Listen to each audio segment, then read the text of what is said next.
Assalamualaikum warahmatullahi wabarakatuh.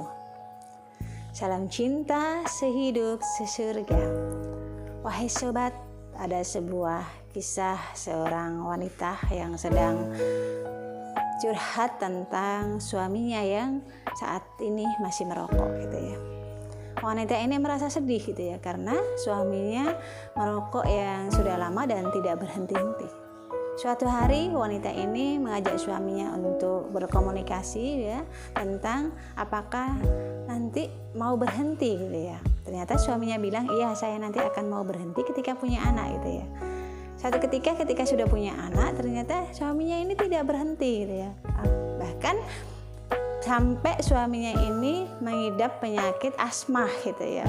Nah, ini apa yang harus dilakukan ya sebagai seorang istri ketika suami kita ini mengalami hal yang tentunya merokok ini, merokok yang tidak mau berhenti gitu ya. Terus apa yang dilakukan wanita tersebut sampai suaminya mau berhenti? Wanita ini sampai mengajak suaminya, kalau tidak mau berhenti saya mau ditalak gitu ya. Naudzubillah min dzalik, sampai seperti ini gitu ya. Padahal ini masalah yang tentang rokok gitu ya. Nah, ternyata kita tidak bisa menganggap sepele hal ketika suami itu merokok gitu ya. Bahkan kalau kita ketahui gitu ya, bahwa merokok ini sangatlah berbahaya dan banyak sekali madorotnya. Apalagi ketika kita sebagai seorang istri saat sudah hamil gitu ya, sudah menyusui gitu ya, karena itu berpengaruh terhadap bukan hanya kesehatan suami, tapi juga kita sebagai istrinya dan juga anak-anak kita. Terus apa yang kita lakukan sebagai seorang istri gitu ya, saat suami ini belum berhenti merokok dan kita ingin agar suami ini berhenti? Yang bisa kita lakukan mungkin ya, yang pertama itu kita membuat suami ini sadar, tetapi merasa sadar yang tidak digurui, sadar yang tidak dipaksa gitu ya. Kita bisa meletakkan artikel-artikel tentang bahaya merokok di rumah. Ketika kita lihat artikel di majalah, di koran ya, kita gunting, kita taruh di tempat yang mungkin mudah dijangkau oleh suami kita.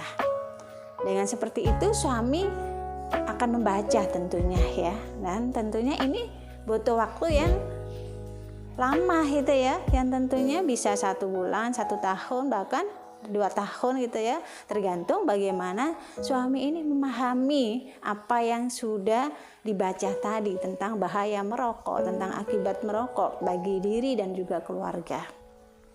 Terus yang kedua yang bisa kita lakukan, kita bisa mengatakan kepada suami kita dengan tulus bahwa kita sangat mengkhawatirkannya, mengkhawatirkan kesehatannya gitu ya, mengkhawatirkan bahwa nanti kalau terjadi hal yang tidak diinginkan gitu ya, tentu kita akan bicara kepada suami kita, ada yang mencintainya gitu ya, bahwa kita dan anak-anak itu butuh terhadap suami kita gitu ya. Dan tentunya pada saat ketika kita berbicara seperti ini kepada suami berharap membukakan hati gitu ya. Kita bicara kepadanya bahwa kebutuhan tentang rumah tangga ya, kebutuhan sekolah, kita ingin berlibur dengannya gitu ya, kita bisa menabung, setelah nabung uang ini bisa kita ajak jalan-jalan bersama dengan keluarga gitu ya. Karena memang pengeluaran ketika merokok itu cukup besar gitu ya, kita hitung aja gitu ya, misalkan 20.000 lah, 20.000 dikali 30 bisa 600.000 kali 1 tahun berapa? Bisa 7 juta lebih kan, 5 tahun berapa? Nah seperti ini kan, nanti kita buka pikirannya, kita buka hatinya dengan kita berkomunikasi ya, tentang hal-hal yang tadi sudah saya jelaskan gitu ya, baik tentang kekhawatiran, tentang pengeluaran keuangan gitu ya. Terus yang ketiga yang bisa kita lakukan, membantu suami kita secara bertahap untuk meninggalkan rokok ini. Tentulah butuh waktu yang butuh waktu yang cukup lama tentunya.